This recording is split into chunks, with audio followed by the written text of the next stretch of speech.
ఓం నమో బ్రహ్మ ఓం నమో బ్రహ్మాదిభ్యో బ్రహ్మ విద్యా సాంప్రదాయకర్తృభ్యో వంశ ఋషిభ్యో మహాభ్యో నమో గురుభ్యః. సర్వోపప్లవరైన ప్రజ్ఞానగణ ప్రత్యగర్తో బ్రహ్మైవాహమస్మి అహం పదార్థరహితః. గురువే సర్వలోకానాం విషజే భవరోగిణాం నిధియే సర్వవిద్యానాం శ్రీ దక్షిణామూర్తియే నమః. ఓంకారబీజ సిద్ధాంతం పూర్ణ బ్రహ్మోపదేశికం శ్రీమన్నారాయణం సూర్యం సద్గురుభ్యో నమో నమః. యాజ్ఞవల్కం చ జనకం సుఖ సాందీపమీశ్వరం కృష్ణమర్జున సంయుక్తం ఉద్ధవం చ నమో నమః. బ్రహ్మానంద యోగేంద్రం రామానంద జ్ఞానేశ్వరః సాజానంద యోగీశ రామావధూత గురుం భజామి. అంబికా శివయోగేంద్రం వేమన యోగి సద్గురుం నిరంజన వెంకయ్యార్య తిరువెంగళ గురుం భజే. శ్రీధర స్వామి యోగేంద్రం శివరామాఖ్య దీక్షితం కంబాలూరి అప్ప బ్రహ్మ సద్గురుభ్యో నమో నమః. పరశురామ సీతారామ భాగవత కృష్ణ యోగిన ఈల్కాణ లక్ష్మణార్య సద్గురుభ్యో నమో నమః. బృహద్వాదిష్ట సిద్ధాంతం పూర్ణబోధోపదేశిక శ్రీ వెంకటేశ్వర యోగేంద్రం సద్గురుభ్యో నమో నమః. ఆత్మానాత్మ అతీతమనిశం కేవలాత్మోపదేశికం శ్రీ వేముల రామయ్యార్య యోగేంద్రం సద్గురుభ్యో నమో నమః. చరాచరమతీతం చ అచల పూర్ణోపదేశిక శ్రీ పూర్ణానంద పుల్లయార్య సద్గురుభ్యో నమో నమః. పూర్ణబోధ సుధానిధిం పూర్వపుణ్య ఫలప్రదం వేదాంతానంద వెంకటరమణార్య సద్గురుభ్యో నమో నమః.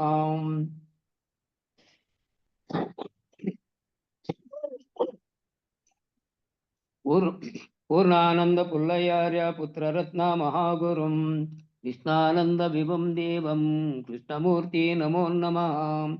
పరబ్రహ్మానందవర్షం పరాపర సమాదర్శం జ్ఞానాజ్ఞానతీతానంద శ్రీ అశ్వత్యార్య నమోస్తుతే. సర్వకాలకాల ప్రత్యక్షం సర్వోత్తమ సుశాశ్వతం విరహితానంద గురుం వెంకటదాసార్యం భజే. అస్మద్గురు సమారంభం కృష్ణ సాందీపమాధ్యమాం ఓంకారపీఠ పర్యంతం వందే గురు పరంపరం.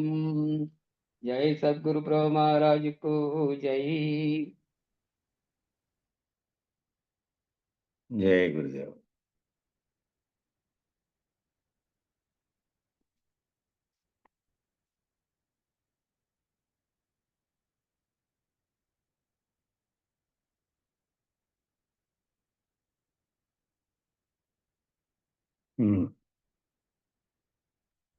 నిన్న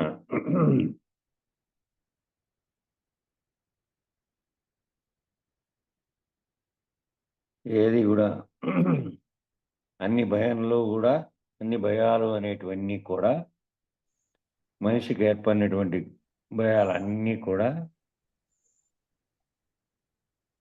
చిన్న చిన్నవన్నీ. ప్రధానమైనటువంటివి ఏది అంటే మృత్యువు అనే భయం ఏర్పడిండే భయంలో నుంచి మిగతా భయాలన్నీ దానికోటి అన్నీ ఏర్పడినాయి.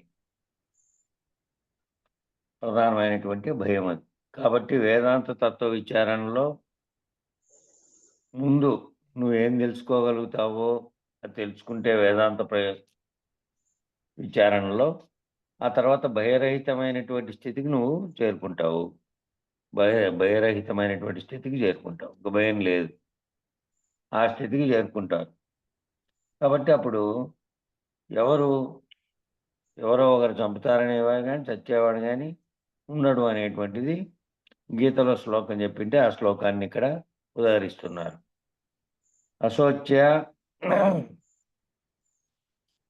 అశోచ్యానన్వ శోచస్త్వం ప్రజ్ఞావాదాంశ భాషసే గతాసూంచ నానుశోచ్యంతి పండిత. ఈ మొట్టమొదటి శ్రీకృష్ణుడు అశోచ్యాసన్య సన్వ శోచస్త్వం అంటే శోకింపదగని వాటి గురించి శోకించుట తగదు అని మనందరినీ ఉద్దేశించి అర్జునుడికి తాత్కాలికంగా చెప్పినప్పటికీ మన యొక్క మూఢమతిత్వాన్ని పోగొట్టడానికి, మనలో ఉండే మూఢమతిత్వాన్ని పోగొట్టడానికి ఈ ప్రయోగాన్ని చేశారన్నమాట. కాబట్టి ప్రతి ఒక్కరూ తప్పక ఈ ఆత్మధర్మాన్ని, శరీర ధర్మాన్ని, దీని యొక్క భేదమును, శరీర ధర్మ త్యాగమును, ఆత్మభావ ఆశ్రయమును పొందేటట్టుగా నిత్య జీవిత సాధనం జాగ్రత్తగా చేసుకోవలసినటువంటి అవసరము ఉన్నది అని నచికేతునికి ఆధారంగా యమధర్మరాజు మనకు బోధిస్తున్నాడు. కాబట్టి అర్జునుడికి చెప్పినప్పటికీ దాంట్లో ఉన్నటువంటి ఏదైతే శరీరం నేనని నమ్ముతూ ఉన్నారో అది పోగొట్టడానికి, మూఢమతిత్వాన్ని పోగొట్టడానికి ప్రయోగాన్ని చేశారన్నమాట. కాబట్టి ప్రతి ఒక్కరూ తప్పక ఆత్మధర్మాన్ని, శరీర ధర్మాన్ని, దాని యొక్క భేదాన్ని, శరీరం ధర్మ త్యాగాన్ని,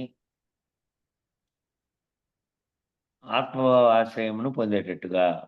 శరీరం నశిస్తుంది, దానికి ఒక ప్రత్యేకమైనటువంటి శరీరానికి ధర్మాలు ఏవైతే ఉన్నాయో అవి ఖచ్చితంగా నశించగలిగేటివి. ఎప్పటికైనా కూడా నువ్వు నశించే దాని గురించి దుఃఖించాల్సిన పని లేదు. ఆత్మభావ ఆశ్రయమును పొందేటట్టుగా నిత్య జీవిత సాధనని ఆత్మభావంతో గనక నువ్వు జాగ్రత్తగా చేసుకోవాల్సినటువంటి అవసరం ఉంది అనేది ఇక్కడ చెప్పాడనమాట. నచికేతుడికి చెప్తున్నాడు ఆ మాటని. కృష్ణుడు ఆ విధంగా చెప్పిండేటువంటి విషయాన్ని నచికేతునికి యమధర్మరాజు బోధిస్తూ ఉన్నాడు. ఇక్కడ ప్రశ్న ఏమిటంటే, ప్రతి ఒక్కరూ కూడా వారి యొక్క లక్ష్యాన్ని స్పష్టంగా తెలుసుకొని ఉండాలని, లక్ష్యం పట్ల స్పష్టత లేకపోతే ప్రయాణం సరిగా సాగదని, వారు ఎక్కడికి చేరాలనుకుంటున్నారనే గమ్యం పట్ల తగిన అవగాహన కలిగి ఉండాలని చెప్పారు. ఇక్కడ ప్రతి ఒక్కరూ వారి యొక్క లక్ష్యం ఏదందో ఆ లక్ష్యం వైపుకు ప్రయాణం చేసేటట్లుగా విచారణ అంతా లక్ష్యం వైపుకు ప్రయాణం చేసేటట్టుగా ఉండాలి. లక్ష్యం పట్ల స్పష్టంగా తెలుసుకొని ఉండాలి వాళ్ళు. ఎవరైతే ఈ విచారణలో పాల్గొనేకి వచ్చినటువంటి లేదా గురువు దగ్గరికి చేరినటువంటి వాళ్ళైనా, గురువు దగ్గర ఏ లక్ష్యంతో పోయినారో ఆ లక్ష్యం పట్ల స్పష్టత ఉండాలి. లక్ష్యం పట్ల స్పష్టత లేకపోతే ప్రయాణం సరిగా సాగదు అని, వారు ఎక్కడికి చేరాలనుకుంటున్నారనే గమ్యం పట్ల తగిన అవగాహన కలిగి ఉండాలని చెప్పారు. వాళ్ళు ఏటికి చేరుకోవాలనుకున్నారు, ఏ విచారణ కోసం వచ్చి గురువుని ఆశ్రయించారు అనేది లక్ష్యం కలిగి ఉండాలని చెప్పారు. అంటే అది స్వరూప లక్షణమే కదా స్వామి, అంటే స్వరూప లక్షణం తెలిస్తే సరిపోతుందా అని అడిగారు. మళ్ళా అంటే అది స్వరూప లక్షణమే కదా. తన స్వరూప లక్షణం అంటే తాను శరీరంగా ఉన్నటువంటి రూపంతో నామరూపాత్మకంగా కనపడుతున్నటువంటిది కాదు. నేనని ఏదైతే పలుకుతుందో, గుర్తెరుగుతున్నటువంటి ఆత్మస్వరూపంలో ఉండి చైతన్య స్వరూపంలో ఉంది పలుకుతోందో, దీని ఆవరణగా చేసుకొని దీంట్లో నుంచినే పలుకుతోందో ఏదైతే, ఆ స్వరూప లక్షణం ఉన్నది కదా అది. అంటే ఆ స్వరూప లక్షణం తెలిస్తే సరిపోతుంది కదా అని ప్రశ్నించాడు. మళ్ళీ స్వరూప లక్షణం తెలిస్తే సరిపోతుందే అని అడిగితే దానికి సమాధానం ఏం చెప్తున్నా అంటే, నీవు ఏ స్థితిలో ఉన్నా ప్రయాణం మొదలుపెట్టావన్న దగ్గర నుంచి మొదలు పెడితే, నువ్వు ఏ స్థితిలో, శరీరం స్థితిలో ఉన్నావా, ఆత్మస్థితిలో స్వరూపం ఎరిగినావా, స్వరూప జ్ఞానం అనే దానికంటే ముందు ప్రయాణం మొదలు పెడితే ఈ క్రమానుగతిలో ప్రయాణం అనేది మొదలు పెడితే, ఆ ప్రయాణం మొదలుపెట్టిన తర్వాత ఈ క్రమానుగతిలో ఏ స్థితుల ద్వారా లక్ష్యాన్ని చేరుతావు అనే ప్రగతిశీల మార్గం అంతా కూడా ఏ స్థితుల ద్వారా ఈ లక్ష్యాన్ని చేరుతావు అనేటువంటి ప్రగతిశీల మార్గం అంతా కూడా నీకు బాగా తెలిసి ఉండాలి. దేని తర్వాత ఏదవుతుంది, దేని తర్వాత ఏమొస్తుంది, దేని తర్వాత ఎలా జరుగుతుంది అనేటువంటి క్రమ మార్గం అంతా నువ్వు తెలుసుకున్న వాడవై ఉండాలి. ఈ క్రమ పద్ధతిలో క్రమానుగతంగా పోతూ విచారణ జరుగుతోంది కాబట్టి, ఇంకా ఇప్పుడు జరుగుతున్నటువంటిది యమునికి నచికేతునికి మధ్య కాబట్టి, నచికేతుడు అనే బాలుడు ప్రయాణంలో ఇంకా మొదటి స్టెప్‌లో దాని గురించి అడిగాడు కాబట్టి, ప్రాథమికంగా ఈ అవస్థల కాటి నుంచి నువ్వు మొదలుపెట్టిన కాటి నుంచి నీ స్వరూప స్థితి అంటే ఆ చైతన్యము అని చెప్పే ముందు ఈ శరీరము, దాని అవస్థలు, దానికి సంబంధించిన క్రమ మార్గం అంతా కూడా తెలుసుకున్నవాడవై ఉండాలి కాబట్టి, ఆ ప్రయాణాన్ని సరిగా చేయడానికి కావలసినటువంటి సమర్థతని సరైనటువంటి గురువు ద్వారా ఆశ్రయాన్ని పొందినటువంటి వాడవై ఉండాలి. దాన్ని క్రమ పద్ధతిలో తెలుసుకోవాలి అంటే, ఆ క్రమ పద్ధతిలో తెలపగలిగేటువంటి అట్లాంటి గురువు దగ్గరికి ఆశ్రయాన్ని పొందిన వాడవై ఉండాలి. ఆ రకంగా మాత్రమే ఎరుకతో ఈ ప్రయాణం పూర్తవుతుంది. ఎరుకతో చేస్తున్నాం ప్రయాణం. ఆ ఎరుకతోనే ఈ ప్రయాణం అంతా, విచారణ అంతా ఎరుకతోనే ఇది చేస్తున్నాం. ఆ రకంగా మాత్రమే ఎరుకతో ఈ ప్రయాణం పూర్తి అవుతుంది. అనోరణీయాన్ మహితో మహ్యా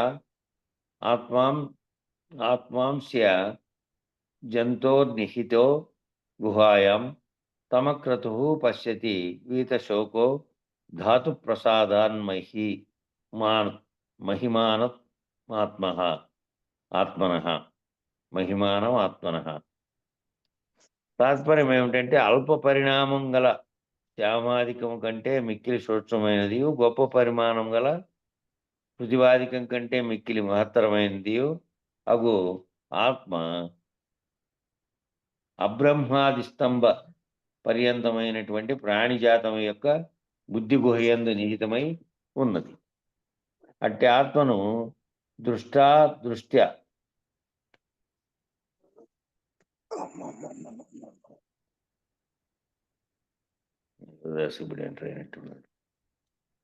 అట్టి ఆత్మను దృష్ట్యా బాహ్య విషయోపరత బుద్ధి గలవాడు మాత్రమే కాంచుతున్నాడు. ఎప్పుడెట్టి జ్ఞానం లభించునో అప్పుడు మనస్సు మున్నగు ఇంద్రియములు ప్రసన్నములైనటి చేత ఆత్మ యొక్క మహిమను ఎరుంగగోరుచున్నాడు, శోకరహితుడు అవుతున్నాడు.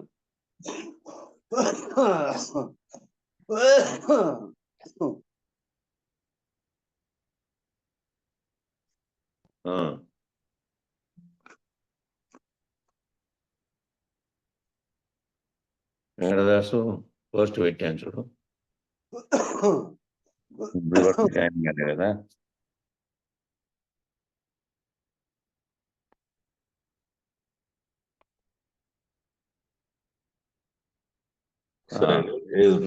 చూస్తాను. అదే లేట్గా జాయిన్ అయితే అందువల్ల నేను చూస్తా అంటే వచ్చి నుంచి పెడదాంలే అని. శివ ఏమో రింగ్ చేస్తున్నాడు కానీ నేను ఎత్తలేదు. జాయిన్ అయితే అడ్మిట్ చేయి. మరి ఎందుకు రాలేదని చెప్పేకో ఎందుకో. సరే, ఇక్కడ ఏం చెప్తున్నాడంటే దీని యొక్క తాత్పర్యం అల్ప పరిణామం గల సామాజికం కంటే మిక్కిలి సూక్ష్మమైనది. పైన చెప్పినటువంటి అనోరణీయాన్ మహితో మహ్యాన్ అనేటువంటిది అంతకుముందు కూడా అనేక సార్లుగా వచ్చింది మనకు. అణువు కంటే చిన్నది అయి ఉండి, మహత్తు కంటే పెద్దది అయ్యండి, ఈ సర్వము ఈ భూమాధికముల కంటే కూడా గొప్ప పరిమాణం, పృథివాత్మికం కంటే పృథివాదికం కంటే కూడా మిక్కిలి మహత్తరమైనటువంటి ఆత్మ అయినటువంటి ఆత్మ అబ్రహ్మాది ఆ బ్రహ్మాది స్తంభ పర్యంతమైనటువంటి ప్రాణిజాతము. ఆ బ్రహ్మంతో సహా, బ్రహ్మాండం అంతటితో పర్యంతమైనటువంటి ప్రాణిజాతంతో సహా, ప్రాణులతో సహా సర్వము యొక్క బుద్ధి గుహ ఎందే నిహితమై ఉన్నది. ఆ బుద్ధి గుహలో ఉండేటువంటి సూక్ష్మాతి సూక్ష్మమైనటువంటి ఆ గుహలోనే ఇదంతా బ్రహ్మాండంతో సహా అంతా ఉన్నది. అట్టి ఆత్మ దృష్ట బాహ్య విషయోపరిత బుద్ధి గలవాడు మాత్రమే కాంచున్నాడు. అట్లా ఆత్మను ఎవరు గ్రహించగలుగుతున్నారంటే దృష్టి కలిగినటువంటి బాహ్య విషయ పరత బుద్ధి, బాహ్యము అంతరము రెండింటినీ విచారించగలిగినటువంటి ద్రష్టగా ఉండి రెండు వారాలను విచారించగలిగినటువంటి బుద్ధి కలవాడు మాత్రమే కాల్చున్నాడు. ఎప్పుడు అట్టి జ్ఞానం లభించునో అప్పుడు మనస్సు మున్నగు ఇంద్రియములు ప్రసన్నములైండుట చేత, ఎప్పుడు అటువంటి జ్ఞానం ఎప్పుడైతే లభిస్తుందో అప్పుడు మనస్సు మున్నగు ఇంద్రియాలన్నీ ప్రసన్నములై ఉండడం చేత ఆత్మ యొక్క మహిమను ఎరుగుచున్నాడు. ఎవరైతే అట్టి జ్ఞానం లభిస్తారో, ఎవరైతే ఆ విధమైనటువంటి స్వరూప జ్ఞానము అది సూక్ష్మమైనటువంటి బుద్ధి గుహయందు కలిగినటువంటి దాంట్లో ఈ సర్వస్వము అణువు దగ్గర నుంచి బ్రహ్మ వరకు బ్రహ్మాండంతో సహా సర్వము కూడా ఆ సూక్ష్మమైనటువంటి ఈ బుద్ధి గుహలో ఉన్నది అనే విషయము ఎవరైతే ఈ విచారణ ద్వారా ఎప్పుడైతే ఆ విషయం స్వరూప జ్ఞానంతో సహా తెలుస్తుందో, ఎప్పుడు ఇటు జ్ఞానం లభించునో అప్పుడు మనస్సు మున్నగ ఇంద్రియములు ప్రసన్నములై ఉన్నటి చేత ఆత్మ యొక్క మహిమను ఎరుగుచున్నాడు. కాబట్టి శోకరహితుడును అవుతున్నాడు. శోకరహితుడు ఎప్పుడవుతాడు అంటే ఇది అశాశ్వతమైనదని దృఢపడిన తర్వాత దాన్ని ఏ విధంగానూ రక్షించడమో లేకపోతే ఒకరు పోయి శిక్షించడమో నేను చంపుతాననేటువంటి అర్జునుడు అనుకున్నాడే, ఆ చంపబడము చావడము అనేది రెండు కూడా ఎక్కడా లేవు. రెండు కూడా కర్త చేతిలో కర్తగా లేదు. నేను అనేటువంటి దాంట్లో లేనటువంటి స్థితిలో అక్కడ బోధించాడు. అది దాంట్లోని శ్లోకం కాబట్టి దాన్ని అన్వయించి చెప్తున్నాడు. శివయ్య కాల్ చేస్తానే ఉన్నాడు.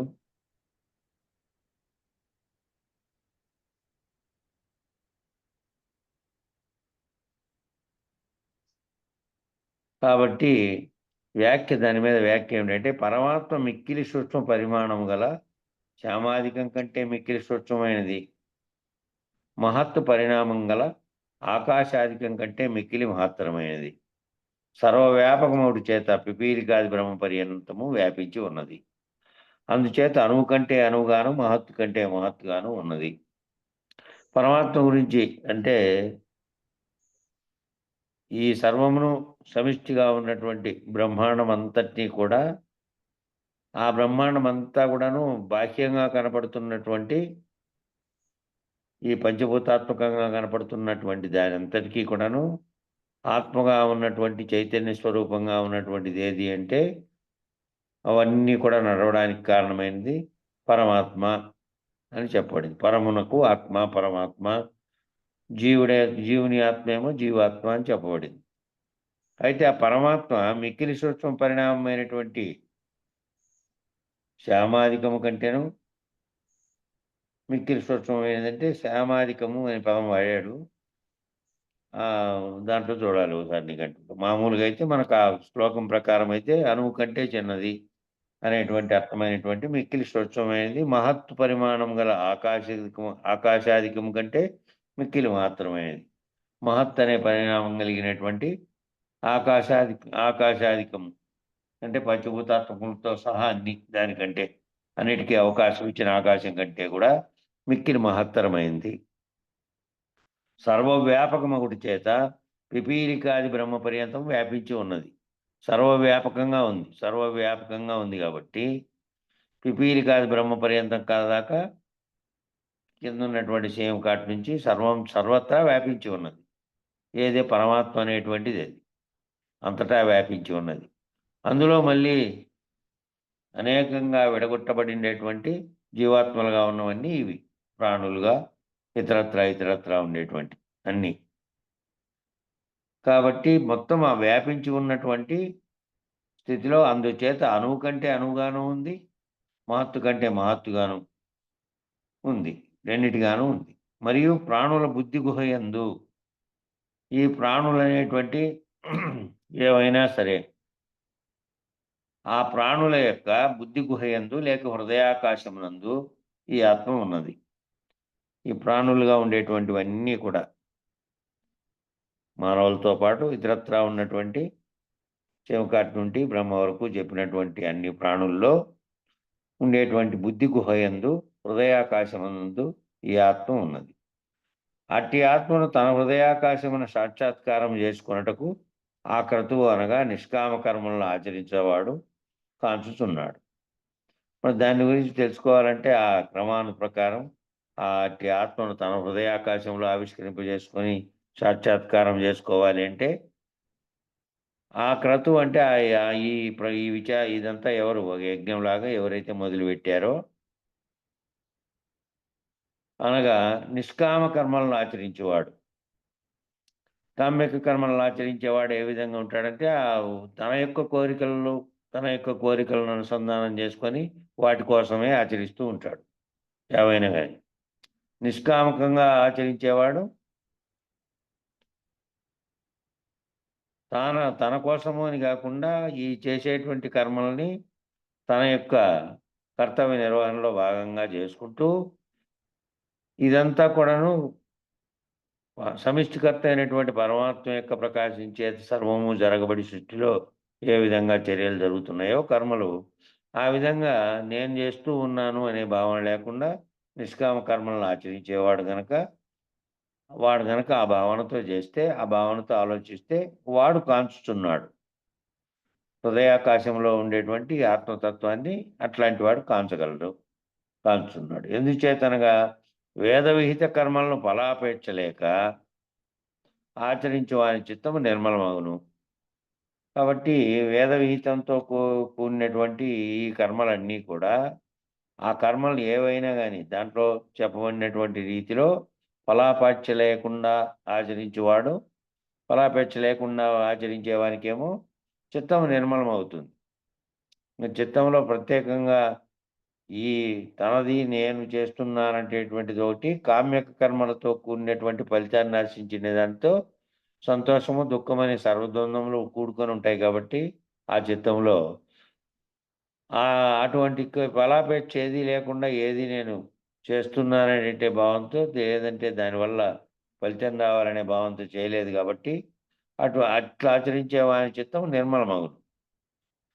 ఎప్పుడు ఇంద్రియములు మనస్సు నిర్మలమగును, ఎప్పుడు ఇంద్రియాలతో సంబంధించినటువంటి కాకుండా ఇంద్రియాలు మనస్సుతో కూడినటువంటి విషయాలకు సంబంధించినటువంటి కామ్య కర్మలు అయితే ఆ విధంగా ఉంటాయి కాబట్టి ఎప్పుడైతే ఆ విధంగా నిర్మలమగునో అప్పుడు వాని బుద్ధియు ప్రసన్నంగా నుండును. ఎప్పుడైతే నిర్మలమైతే అప్పుడు బుద్ధి కూడా ప్రసన్నంగా ఉంటుంది. బాహ్య విషయముల నుండి మరలిన బుద్ధి, బాహ్య విషయాల నుంచి మరల్చుకునేటువంటి బుద్ధి అయితే మాత్రమే పరమాత్మ మహిమను తెలుసుకొనును. బాహ్య విషయాల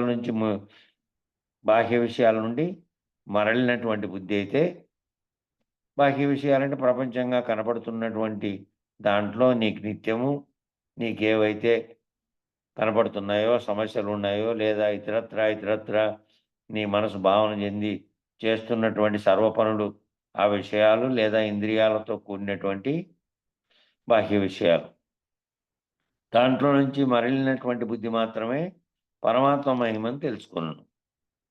పరమాత్మ మహిమ విషయాన్ని తెలుసుకుంటుంది. దాంట్లో నుంచి మరలినటువంటి బుద్ధి బాహ్య విషయాలు విచారణ ద్వారా బాహ్య విషయాలన్నింటిలోనూ తన మనసును పోనీయకుండా చేసుకోగలిగే స్థితిలో ఉంచి ఏ బుద్ధి అయితే అంతర్విషయాలలో ఉండేటువంటి పరమాత్మ తత్వాన్ని తన ఆత్మతత్వాన్ని ఈ రెండింటినీ విచారించేయాలంటే మరలినటువంటి బాహ్య విషయాల నుంచి మరలిన బుద్ధి మాత్రమే పరమాత్మ విషయం యొక్క మహిమని తెలుసుకోను. ఇట్లు తెలుసుకొని వాని శోకము నశించును. అట్లా తెలుసుకున్న తర్వాత వాడు ఏ విధంగా ఉంటాడంటే నేను ఆత్మస్వరూపంగా ఉన్నటువంటి చైతన్య స్వరూపంగా ఉంది జగత్తంతా ఉన్నటువంటి అంతటా వ్యాపించి ఉన్నటువంటి పరమాత్మ, అందులో భాగంగానే నేనున్నా తప్ప నేనని వేరేగా భావించుకోవడం వల్లనే నేను అంటే ఈ శరీరంగా భావించుకొని దీని నామరూపాత్మకంగా భావించుకొని నేను దుఃఖిస్తున్నా. సర్వవ్యాప్తమైనటువంటి దాంట్లో ఉన్నటువంటి చైతన్య స్వరూపంగా నేనున్నాను అని అట్లా ఎవరైతే తెలుసుకొని ఉంటాడో వానికి ఇంక శోకం నశించును. ఆ భావంతో ఉన్నాడు కాబట్టి, సర్వవ్యాప్తమైనటువంటి పరమాత్మ భావంతో ఉంటాడు కాబట్టి, చైతన్య స్వరూపంగా ఉన్నటువంటి దానిలో తన స్వరూపాన్ని ఎరిగి ఉంటాడు కాబట్టి శోకం నశించును, ఆత్మానందం అనుభవించును. శోకం నశించి తన ఆత్మ అనేటువంటి ఆనందాన్ని అనుభవిస్తాడు. విశేష వ్యాఖ్య మళ్ళీ దీనికి విశేష వ్యాఖ్య కింద చెప్పారు. ఆత్మ యొక్క విధానమును తెలుసుకోవడానికి శ్యామాధికము అంటే అధికమైన శాంతి. ఆహా, దాంట్లో అదే ఎట్లా చూద్దాంలే మళ్ళీ తర్వాత అనుకోండి. చూస్తే నేను అధికమైన శాంతి అని. శ్యామము అంటే శాంతి, అధికము అంటే శ్యామాధికము. శాంతి అధికమైంది అని మనం అర్థం చేసుకోవాలి. శాంతి, అధిక శాంతి అంటే ఇంకేమి ఇతరత్ర ఉన్నటువంటి కలతలు లేనటువంటి శాంతి. ఆత్మ యొక్క విధానం తెలుసుకోవడానికి ఆత్మను తెలుసుకునే విధానాన్ని విస్తారంగా చెప్పేటటువంటి ప్రయత్నాన్ని ప్రారంభించారు. విశేష వ్యాఖ్య అంటే ఆత్మ యొక్క విధానం తెలుసుకోవడానికి ఆత్మను తెలుసుకునే విధానాన్ని విస్తారంగా చెప్పేటువంటి ప్రయత్నాన్ని ప్రారంభించారు. యమధర్మరాజు గారు నచికేతుని ద్వారా పరమాత్మ మిక్కిలి సూక్ష్మ పరిణామం గల శ్యామాధికం కంటేను మిక్కిలి సూక్ష్మమైనది, శ్యామాధికము అనే బ్రహ్మగ్రంథి ఉపమానం చేశారు. ఇక్కడ శ్యామాకాచ్యమే అని నమకం చమకం అనే రుద్రంలో వస్తుందంట. ఇది అంటే అర్థం ఏమిటంటే జడచేతన సృష్టిలో జడ సృష్టి అయినటువంటి వృక్షములు ప్రథమ విత్తనము, దాని పేరు శ్యామకం అంట. జడచేతనములలో శ్యామాధికం అంటే మామూలుగా పదానికి ఉండే అర్థం తీసుకోకుండా దీంట్లో వాడబడినటువంటి దీంట్లోది నమ్మకం అనే దాంట్లోది వాడబడినటువంటి దాంట్లో నుంచి తీసుకున్నాను. నమ్మకము చమకం అనేటువంటి రుద్రంలో వస్తుందంట ఈ పదం, దాన్ని తీసుకున్నారు. ఇక్కడ సామాజికం అనే బ్రహ్మగ్రంథి యొక్క ఉపమానం చేశారంట. ఇక్కడ శ్యామాకాచ్యమే అంటే నమ్మకం చమకం అనే రుద్రంలో వస్తుందంటే అర్థం ఏమిటంటే జడచేతన సృష్టిలో జడము చేతనము కలిగినటువంటి సృష్టిలో జడ సృష్టి అయినటువంటి వృక్షములు ప్రథమ విత్తనం. జడ సృష్టి అయినటువంటి జడ సృష్టి ఏమిటి అంటే మొదట వృక్షములు అనేటివి జడములుగా కనబడినప్పటికీ దాంట్లో ప్రాణమేమో ఉంది, అయినా కూడా అవి కదిలేటువంటి స్థితిలో ఉండవు. కాబట్టి జడ సృష్టి అయినటువంటి వృక్షములేమో ప్రథమ విత్తనం, మొదటి విత్తనం అది, దాని పేరేమో శ్యామకం. మరొక వాచ్యార్థంలో శ్యామకము అంటే శ్యామ దుంపలు అంటే ప్రథమంగా ఏర్పడినటువంటి దుంప ఏదైతే ఉందో మరలా పుట్టడానికి అనుకూలమైనటువంటి అవకాశం ఇచ్చేటటువంటి విత్తనం ఏదైతే ఉందో ఆ విత్తనం కంటే కూడా మిక్కిలి సూక్ష్మమైనటువంటిది. దానికి శ్యామదుంపలు అనే దానికి ప్రత్యేకంగా విత్తనం ఏమీ ఉండదు. ఏదైతే ఉత్పత్తి అయిందో అదే దాంట్లో ఊరికే కొంత భాగం భూమిలో మిగిలిపోయి ఉన్నప్పటికీ అది మళ్ళా ఉత్పత్తి అవుతూ ఉంటుంది. విత్తనాలు తయారేమిగా ఉండదు. దాని యొక్క ఆ దుంపకుండే ఊరికే పొట్టు ఉడబీకి మళ్ళా పెట్టినా కూడా ఆ పైన కొంచెం ముక్కలు కోసి అదే ఉత్పత్తి అయ్యేటువంటి స్థితిలో అది ఉంటుంది ఆ చామదుంప. దాన్ని ఒక అవకాశం ఇచ్చాడు. ఆ విత్తనం కంటే కూడా మిక్కిలి సూక్ష్మమైనటువంటిది ఆ విత్తనం అంటే అది అంతలా ఉంటుంది చూడు. చామదుంప అనేది ఇంతలా ఉంటే ఆ దుంపే గడ్డే మళ్ళీ పుడిచినా కూడా మళ్ళీ వస్తుంది. అట్లా కాకుండా దానికంటే సూక్ష్మమైనది మర్రి విత్తనంలో మర్రి చెట్టు దాగి ఉంది. దానికంటే సూక్ష్మంగా ఉండే మర్రి విత్తనము అంటే చాలా ఆవగింజ కంటే చిన్నగా ఉంటుంది మర్రి విత్తనం. దాంట్లో ఆ మర్రి విత్తనంలో మర్రి చెట్టు దాగి ఉంది. మర్రి చెట్టు దాగి ఉంది అంటే అవ్యక్తంగా ఉంది. అది మలిచి మళ్ళా పెరిగి పెద్దదైన తర్వాత దాని రూపం విస్తరించిన తర్వాత ఓ పెద్దది కనపడుతుంది. పోతానే చాలా దూరం నుంచి ఒక ఊరిని చూసినా కూడా ఒక చెట్టుని చూసి గమనించేంత స్థితిలోకి ఎదుగుతుంది పెద్దగా. అదంతా ఎక్కడ దాగి ఉంది అంతకుముందు అంటే ఆ విత్తనం ఏదైతే ఉందో అత్యంత చిన్నగా ఉన్నటువంటి మర్రి విత్తనంలోనే ఆ మర్రి చెట్టు కూడా దాగి ఉంది. మర్రి విత్తనం ఆవగింజంత ఉంది కానీ మర్రి చెట్టు ఏమో మహావృక్షంగా ఉంది. మర్రి గింజ ఏమో ఆవగింజంతే ఉంది, చెట్టు ఏమో మహావృక్షంగా ఉంది. మరి ఈ ఆవగింజంత ఉన్నటువంటి విత్తనం లోపల అంత పెద్ద మర్రి చెట్టు ప్రావిర్భవింపజేయగలిగేటువంటి శక్తి, ఇంత పెద్దటువంటి మర్రి చెట్టు తయారై అంత పెద్ద మర్రి చెట్టు ప్రావిర్భవించి మళ్ళా అంత పెద్ద మర్రి చెట్టు విస్తరించేలాగా చేసిన శక్తి అంతా ఎక్కడుంది అంటే ఆ చిన్న విత్తనంలోనే ఇమడ్చబడి ఉంది. ఆ చిన్న విత్తనంలోనే ఇమడ్చబడింది అదంతా. కాబట్టి పదార్థం కంటే శక్తి సూక్ష్మమైనది. పదార్థం అనేది ఎంత ఉంది అంటే ఆవగింజ అంత ఉంది పదార్థం. అందులో ఉండే శక్తి ఎంత ఉంది అంటే చాలా సూక్ష్మంగా ఉంది, కానీ అది బయటకు వెలువడిన తర్వాత ఎంత పెద్దగా అవుతుంది. శక్తి కంటే ఆధారభూతమైనటువంటి చైతన్యము సూక్ష్మతరము. శక్తి కంటే ఆధారభూతమైనటువంటి దానికి ఆ శక్తికి ఆధారభూతమైనటువంటిది ఏంది అంటే చైతన్యం. ఆ సూక్ష్మతరమైనటువంటి చైతన్యం కంటే ఆత్మ సూక్ష్మతమం. ఆ సూక్ష్మమైనటువంటి చైతన్యం కంటే కూడా ఇంకా సూక్ష్మతమంగా ఆత్మ ఉంది. ఆత్మ కంటే పరమాత్మ మిక్కిలి సూక్ష్మమైనది. ఈ ఆత్మ అని చెప్పబడుతున్న దానికంటే ఇంకా పరమానికి అందరికీ కలిపి ఉన్నటువంటి పరమాత్మ, సమిష్టిగా ఇదంతటికీ ఏర్పడటానికి కారణమైనటువంటి పరమాత్మగా ఉన్నటువంటి స్థితి ఇంకా మిక్కిలి సూక్ష్మమైనది. దానికంటే కూడా ఇంకా మిక్కిలి సూక్ష్మమైనది, కానీ అంతటా వ్యాపించి ఉన్నది. కాబట్టి ఈ రకంగా సూక్ష్మము, సూక్ష్మతరము, సూక్ష్మతమము అనేటువంటి స్థాయి భేదములతో అది వివరించబడుతోంది. కాబట్టి ఈ విధంగా సూక్ష్మము, సూక్ష్మతరము, సూక్ష్మతమము అనేటువంటి స్థాయి భేదాలతో ఓ విత్తనం ఉంటే ఆ విత్తనం కంటే ముందు శక్తి దాంట్లో ఉంటే సూక్ష్మంగా ఉండి అది అందులో దాగి ఉండేది మళ్ళీ వ్యక్తమైతే మళ్ళీ అది బ్రహ్మాండంగా వ్యాపిస్తే ఈ 3 రకాలైనటువంటివన్నీ కూడా దాంట్లోనే ఉన్నాయి, సూక్ష్మ స్థితిలో ఉన్నాయి.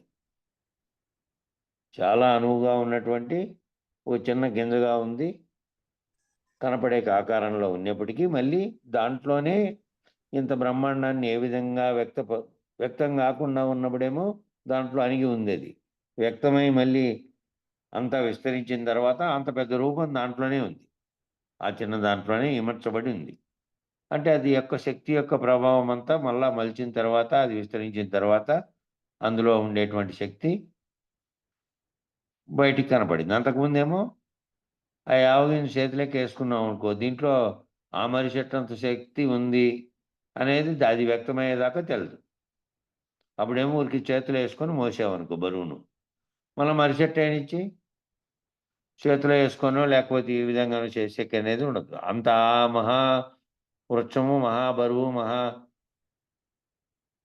విస్తారం కలిగినటువంటి అంతా కూడాను కేవలం ఓ చిన్న సూక్ష్మమైనటువంటి ఆవగింజలో ఉంది. కాబట్టి ఆ స్థాయి భేదాలన్నీ శక్తి దాంట్లో ఉన్న ఇమర్చబడినటువంటిది దాని గురించి చెప్తూ ఈ విధంగా ఎక్కడైతే సూక్ష్మతరం అయితే అది వ్యాపక ధర్మాన్ని స్థాయి భేదంతో వివరించబడుతుంది. ఎంత సూక్ష్మతరం అయితే అంత వ్యాపక ధర్మాన్ని కలిగి ఉంటుంది. ఎంత సూక్ష్మంగా ఉంటే అది అంతగా వ్యాపించేటువంటి ధర్మాన్ని కలిగి ఉంటుంది. ఈ అంశాన్ని మనము వైజ్ఞానిక శాస్త్రంలో కూడా నిరూపించాం. సైన్స్లో కూడా ఈ అంశాన్ని నిరూపించారంట. దానికి ఉదాహరణ చెప్తున్నారు ఇక్కడ. ఎక్స్రే కిరణాలు మన కంటికి కనపడవు. ఎక్స్రే కిరణాలు మనకు ఏదైనా మన చేయో కాలో లేకపోతే ఇతరత్ర అనారోగ్యం వచ్చినప్పుడు ఆసుపత్రికి పోతే వాళ్ళు ఎక్స్రే తీయాలంటారే, ఆ ఎక్స్రే తీయడానికి ఆ కిరణాలు మన కంటికి కనపడవు. మామూలుగా మనం బ్యాటరీ వేస్తే దాని కిరణాలపై గోడకు పడి వెలుతురు కనపడుతోంది. అట్లాగే ఇంకా కాసేపు పోయిన తర్వాత సూర్యరశ్మి బయటకు వచ్చిన తర్వాత దాని కిరణాలు కనపడి మొత్తం ప్రపంచం అంతా బయటికి కనపడుతుంది. అట్లా కిరణాలు అనేటివి కనపడుతున్నాయి మనకి ఇక్కడ. కిరణాలు ఒక చోట పడుతున్నాయి. ఆ కిరణాలు పడితేనే ఆ కిరణాల వెలుతురులో సర్వాన్ని గుర్తించగలుగుతున్నాం, కంటితో చూసేటివి. అయితే ఈ ఎక్స్రే కిరణాలు మన కంటికి కనపడవు. వాడు తీసాడు, ఆడ పడుకోబెట్టాడు, బటన్ నొక్కాడు, ఏ విధంగా తీసుకుంది, కానీ ఆ కిరణాలు ఏంటివి కూడా మన కంటికి అయితే కనపడవు. దాంట్లో వచ్చే కిరణాలు, ఎక్స్రే కిరణాలు మన కంటికి కనపడవు. సూర్యకాంతి మన కంటికి కనపడుతున్నట్లుగా తోస్తుంది, మన కంటికి కనపడుతున్నట్టుగా సూర్యకాంతి ఏమో తోస్తుంది. అందువల్లనే మనిషి ద్వారా అవి ప్రసరించబడి ఆ ఎక్స్రే ఫిల్మ్ తయారవుతుంది. ఈ కనబడకుండా ఉండేటువంటి ఎక్స్రే కిరణాలేమో మనిషిలోకి ప్రసరించబడి లోపలికి ఆ ఎక్స్రే ఫిల్ము తయారవుతుంది. అంటే అవి కండరాలు గిండరాలు ఏవేవైతే ఉన్నాయో కనబడేటివి వాటి అన్నిటినీ తీసుకోదు అది. ఆ కిరణాలు లోపలికి వెళ్ళి ఏవైతే లోహతత్వం కలిగినటువంటి, ఇప్పుడు లోహం అయిందనుకో మనకు ఏదైనా కానీ, మామూలుగా పిల్లలు మింగారు, లేదంటే ఒక వస్తువు ఏదో ఆపరేషన్ అప్పుడు కత్తిని మర్చిపోయారు అని చెప్తా అంటారు చూడు. అటువంటివి ఏం చేస్తారంటే ఎక్స్రే తీసినప్పుడు ఏమవుతుందంటే స్పష్టంగా లోహ వస్తువులులోకి ప్రయాణం చేయవు అవి, ఆ కిరణాలు. కాబట్టి ఆ లోహ వస్తువు ఆడ కనబడిపోతుంది. అదే తత్వంతో ఈ ఎముకలు ఉంటాయి. అందువలన తీసి అక్కడ ఏం జరిగింది అనేది దాంతో శరీరం లోపలికి పోయి అది ఫోటో తీయగలిగేటటువంటి స్థితి ఆ కిరణాలకు ఉంది. అంటే కంటికి కనపడనటువంటి మనిషిలో ప్రసరించబడి ఎక్స్రే ఫిలిం తయారవుతుంది కదా. అయితే కంటికి కనపడినటువంటి సూక్ష్మతమ ఆల్ఫా, బీటా, గామా, అతినీలలోహిత, ఇలా చాలా కిరణాలు ఉన్నాయి. ఇక్కడ కిరణాలన్నింటినీ చెప్పాడు. సైన్స్లో ఉపయోగించబడే కిరణాలు ఇవి. ఆల్ఫా అనేది, బీటా, గామా అనే అతినీలలోహిత కిరణాలు కూడా ఉన్నాయి. ఈ గామా కిరణాలను కూడా క్యాన్సర్ పరిశోధనకి లోపల టెస్ట్ చేయడానికి ఈ కిరణాలను ఉపయోగిస్తూ ఉంటారు. ఈ కిరణాలన్నింటినీ ఆ వైద్య పరీక్షల్లో వాడుతూ ఉంటారు. ఈ ఆల్ఫా అనేది ఒక కిరణం, బీటా అనేది ఒక కిరణం, గామా అనేది ఒక కిరణం. అతినీలలోహిత కిరణాలు అంటే దాన్ని ఇంగ్లీష్లో అల్ట్రావైలెట్ కిరణాలు అంటారు. ఏవైతే అల్ట్రావైలెట్ అనే కిరణాలు మన భూమికి పైన ఉపరితలంలో సూర్యకాంతి నుంచి వచ్చేటువంటి ప్రమాదకరమైనటువంటి అతినీలలోహిత కిరణాలని వడగట్టుతోంది. అది ఏది? ఓజోన్ పొర అనే పొర అక్కడ వడగట్టుతోంది. అక్కడ వడగట్టడం వల్లే ప్రమాదకరమైనటువంటి కిరణాలు అక్కడే వడగట్టబడి మిగిలినటువంటి కిరణాలు భూమి మీదకి వస్తున్నాయి. దానివల్ల ప్రకృతిలో ఉండేటువంటి చెట్టు ఇతరత్రా ఉండేటువంటి జీవిస్తున్నాయి. ఒకవేళ ఆ అల్ట్రావైలెట్ కిరణాలు ఎక్కడైతే ఓజోన్ పొర దెబ్బతిందో అక్కడ ఏమవుతుంది అంటే ఆ అతినీలలోహిత కిరణాలు అనేటువంటి అల్ట్రావైలెట్ కిరణాలు నేరుగా పడి భూమి మీద అక్కడ వర్షం కానీ, లేదా అక్కడ మేఘాలు ఏర్పడడం కానీ, లేదా అక్కడ ప్రకృతిలో ఉండేటువంటి చెట్లు మరవడం కానీ ఇట్లాంటివి ఉండవు. దానికి ఉదాహరణ ఏంటంటే ఇప్పుడు మన ఇథియోపియా అనే దేశం ఉంది. మామూలుగా ఉన్న దేశమే అది. 40-50 ఏళ్ళ క్రితం వరకు మామూలుగా ఉన్న దేశమే కానీ ఈ 50 ఏళ్లలో సమూలంగా నశించేటువంటి స్థితికి చేరుకుంది. ఏమీ లేవు, చెట్లు గిట్లు లేవు, ఇంకా ఏ పరిసరాలు లేవు. ఉన్న జీవులందరినీ ఓ చోటకేసి ఆహార పానీయాలు పంపుతూ ఉన్నారు ప్రపంచ దేశాలన్నీ కలిపి. ఏమిటంటే అతినీలలోహిత కిరణాలు ఆ ప్రాంతంలో పడి అక్కడ వర్షము రావట్లేదు. దాదాపు 27-28 ఏళ్ళు అయింది ఇప్పుడు రాక. అన్ని జీవులు కూడా చనిపోయాయి. ఆ కిరణాలన్నీ ఇన్ని రకాలైనటువంటి కిరణాలు ఉన్నాయి. ఈ కిరణాలన్నీ చాలా వలయాలు కూడా ఉన్నాయి. ఇవన్నీ చాలా వలయాలుగా కూడా ఉన్నాయి. చాలా తరంగదైర్ఘ్యాలు కూడా ఉన్నాయి. ఈ తరంగముల యొక్క, ఈ కిరణముల యొక్క పౌనఃపున్యం అంటే ఫ్రీక్వెన్సీ వలన మనం ఎంతగా లోపలికి చొచ్చుకోపోతూ ఉంటామో అంతగా వ్యాపక ధర్మం కూడా ఉంటుంది. ఎంత తక్కువగా అత్యంత సూక్ష్మంగా ఉన్నప్పటికీ ఈ కిరణాల యొక్క ఫ్రీక్వెన్సీ అనేది ఎంతగా లోపలికి చొచ్చుకొని పోయేటటువంటి గుణం కలిగి ఉంటాయో అంతగా వ్యాపక ధర్మం కూడా కలిగి ఉంటాయి, వ్యాపించే ధర్మాన్ని కూడా కలిగి ఉంటాయి. కాబట్టి ఎలక్ట్రోమాగ్నెటిక్ ఫీల్డ్ని గనక అంటే విద్యుదయస్కాంత తరంగ దైర్ఘ్యాలను గనక మనము డీకోడ్ చేసినట్టయితే మొత్తం సైన్స్ అంతా వివరించారు ఈడ. అయస్కాంత తత్వంలో ఉండేటువంటి ఎలక్ట్రోమాగ్నెటిక్ ఫీల్డ్ని కనుక విద్యుదయస్కాంత తరంగ దైర్ఘ్యాలను కనుక మనం డీకోడ్ చేసినట్లయితే ఈ సృష్టి అంతటా వ్యాపకమైనటువంటి అయస్కాంత తరంగాలే ఉన్నాయి. సృష్టి అంతటా కూడా అయస్కాంత తరంగాలు అనేటివి ఉన్నాయి. ఇప్పుడు మనం అయస్కాంత తరంగాలు అనేటువంటి ధర్మం కలిగినటువంటి దాంట్లోకి విద్యుత్తును ప్రవేశింపజేపెట్టి మోటార్ రన్ అయ్యేటట్టు చేస్తున్నాం. దానికి కారణం ఏంటంటే విద్యుత్తుతో కూడినటువంటి అయస్కాంతాలు. అనేక అయస్కాంతాలను మోటార్లో పేర్చి ఏం చేస్తారంటే వోల్టేజ్ పైన వస్తుంది స్వామి అది. వోల్టేజ్ మాపకం ఉంటుంది దాన్ని కొలిసేది. మెగావాట్స్, కిలోవాట్స్, వాట్స్ అంటారు దాన్ని.